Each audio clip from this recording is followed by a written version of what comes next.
Yes, you lot, welcome back once again to the Louis Talked Footy channel. Today we've got another manager related video, and today we're going to be doing a tier list of the potential managers that could be joining Manchester City in the summer if Pep leaves. So I've just got 5 managers here that have been linked or been spoken about in relation to the managerial job at Manchester City, and I'm going to rank them in the following categories: ideal, will take him, not yet, and stay away. So the 5 managers I've got here are Luis Enrique, Xabi Alonso, Cesc Fabregas, Vincent Kompany, and Enzo Maresca. So we'll start off and get straight into it. Actually, before I get straight into it, please like, comment, share, and subscribe. Honestly, it massively helps me out. Every time I see a new subscriber, it puts a smile on my face. Please join this community that is ever growing at the Louis Talks Footy channel. Now, let's get into it. So Luis Enrique is the first man. I'm a big fan of Luis Enrique and the style of football he plays. He's a serial winner.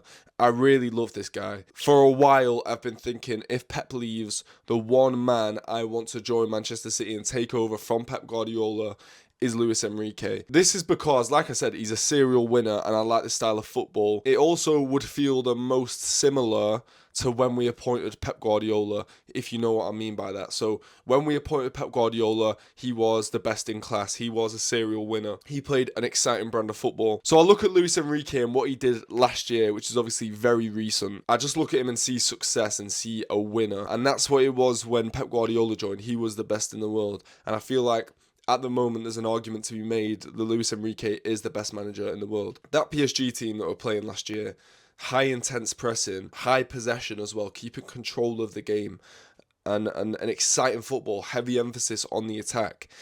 And it feels like a mixture between Klopp's Liverpool and Pep's Man City. And for me, that is literally just like the perfect mixture of football. And it just creates this beautiful but scary side. Bringing Luis Enrique to the Premier League and having that brand of football in the Premier League would be massive, and I'd love to see that at the Etihad week in, week out. But the past couple videos I've made, so I've made a few videos talking about potential replacements for Pep Guardiola, and in the comments people have told me that but the players we've got don't really suit Luis Enrique very much. You know, we're not typically a pressing side. When you look at Jeremy Doku, when you look at Erling Haaland, when you look at Phil Foden, when you look at Ryan Cherki, we don't really tend to press from the front line like you would maybe expect from a Luis Enrique side. I take that with a little bit of a pinch of salt because the whole point is the manager comes in and he implements his philosophy and his style of play. If he wants, his players to attack and he wants his players to press, they're getting paid hundreds of thousands of pounds a week to do that. So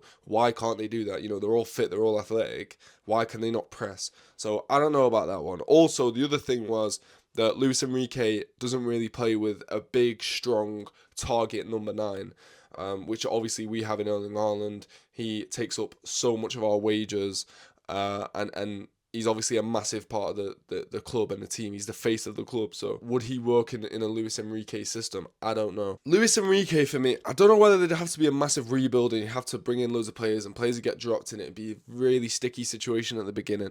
I'm not too sure about that. So I'm stuck between ideal and will take him. And I've got to chuck him in ideal because from what I saw from PSG last year, if you told me I can have that manager and see that brand of football at the Etihad Stadium, I'm taking that. He literally won the treble with PSG last year. How can we not want that? So listen, I'd have Luis Enrique 100%. He'd be my number 1. The next man on this list is Xabi Alonso. Now, this is someone who's been heavily linked to Manchester City in the past 48 hours. There's been big talk of him being Man City's maybe number 1 target on the shortlist of managers to take over from Pep Guardiola. And I like Xabi Alonso. I think he's a good coach. I think he's a great footballing mind. He's an amazing tactician. What Xabi Alonso did that year with Bayer Leverkusen was something truly special, something I've not really seen in football. Going invincible in the Bundesliga like that, ending Bayern Munich's unbeaten or champion streak in the Bundesliga is absolutely huge, and it was historic. He obviously made the move to Real Madrid and it didn't work out. They say it was a mutual thing. I feel like he lost the dressing room in the end. Obviously he got sacked off the back of that cup final loss against Barcelona, and it was a rocky ride for him at Real Madrid. This is where my caution around Xabi Alonso kind of stems from. Obviously he made the step up to a European supergiant, the biggest team in the world, the biggest club in the world. He couldn't hack it. Obviously, I'm not going to lie, Real Madrid is a different beast to Manchester City in terms of media pressure from the fans, all eyes on you. It's a different beast to Manchester City, I'll be totally honest. For me, the expectations are still the same. I look at Xabi Alonso and I think, well, if you can't do it at Real Madrid, why should you come to City and do it here? Why should we take someone that it didn't work out for Real Madrid at? And obviously there's different factors involved in that, but at the baseline, you could make the argument that if he's not good enough for Real Madrid, why should he be good enough for Manchester City? So that's an argument that could be made, right? The other thing is, if he's losing the dressing room with bigger personalities, bigger players, bigger egos to deal with, is he going to come into the Manchester City dressing room and struggle to maybe drop Haaland if he needs to? Phil Foden, these kind of players. Is he going to be able to do that and gain the respect of all the players? I'm sure he would be able to. I don't know. It just feels slightly less prestigious than Luis Enrique, and that might be just because Luis Enrique has won the Champions League and the treble and all that kind of thing, but it just feels a little bit, I don't know, I'd probably want him slightly less than Luis Enrique. But listen, Xabi Alonso, I'm sure he'd come in and do a massive job. For me, I'll put him in, we'll take him, because I think he's a great manager, and I think he's proven what he can do at Bayer Leverkusen. And obviously, it wasn't terrible at Madrid. It just didn't happen to work out. So for me, I'd definitely take Xabi Alonso.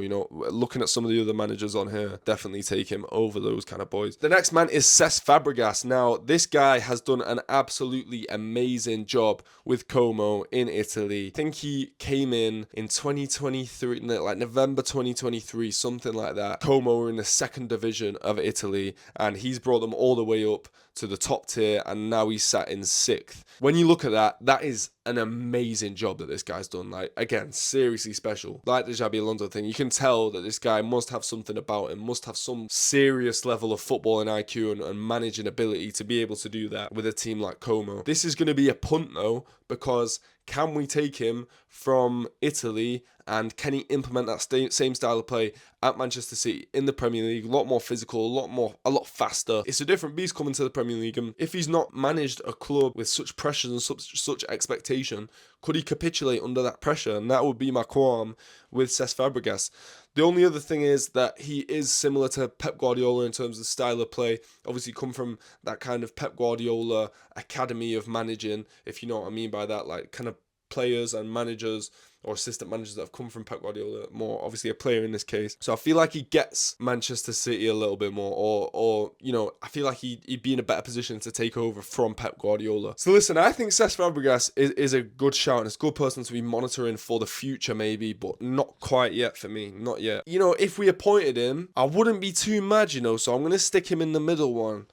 I wouldn't be too mad with that at all. I honestly wouldn't be too mad with that. The next guy is someone I hold very dearly to my heart. I love this guy to pieces. He's a Manchester City legend. He gets the club, he gets the fans. He plays a similar style of play to Pep Guardiola. Like I said, again, comes from that similar kind of school of management from under Pep Guardiola. Will take on similar philosophies. He will have learned a lot of his managing from Pep Guardiola, obviously playing under him. And listen, I think Vincent Kompany is, again, someone to be monitoring and someone to be just keeping an eye out for. Right now, I don't think it's right, and I wouldn't want to risk bringing him in and it all capitulating, all falling apart, and Vincent Kompany being the face of that, and us as fans having to say Vincent Kompany out. I don't want him to tarnish his legacy at Manchester City. And that's not to say that I don't believe in him as a manager. It's just to say, well, maybe we should give him a little bit more time. This guy's still a very young manager. We don't need to bring him in yet, especially when we've got other options, potentially Luis Enrique, potentially Xabi Alonso, potentially Cesc Fabregas. I feel like we should look at those guys more than Vincent Kompany, because we don't, like I say, we don't want to bring him in and then him capitulate and it all be a bit of a shit show and his legacy be tarnished. Feel like we need to monitor this guy a little bit more, give him some more years of experience at different clubs.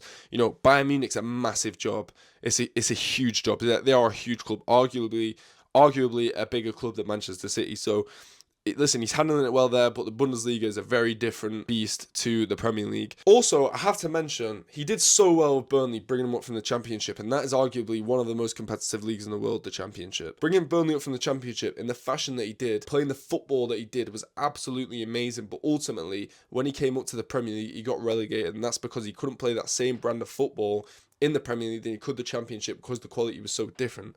But give him the likes of a Manchester City, the quality that Manchester City have, the investment that Manchester City can give to Vincent Kompany. He could be a real threat in the Premier League. So I still would say not yet for Vincent Kompany, but I love this guy, and I will definitely be keeping. If I was Manchester City, I'd definitely be monitoring him, but just not yet for me.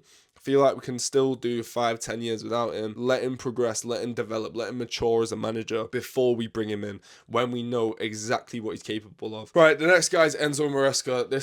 If you lot know me, if you lot have been watching the videos recently, you'll know that I don't rate this guy one bit. I don't know why he's linked to Manchester City, bar the fact that he's got connections in the club. He knows the club well. That's the only thing that I see in Maresca and see, yeah, bring him in. This guy, for me, is stay away. It's stay away. I don't know what credentials he has, what qualifications that he has to warrant a move to the likes of Manchester City.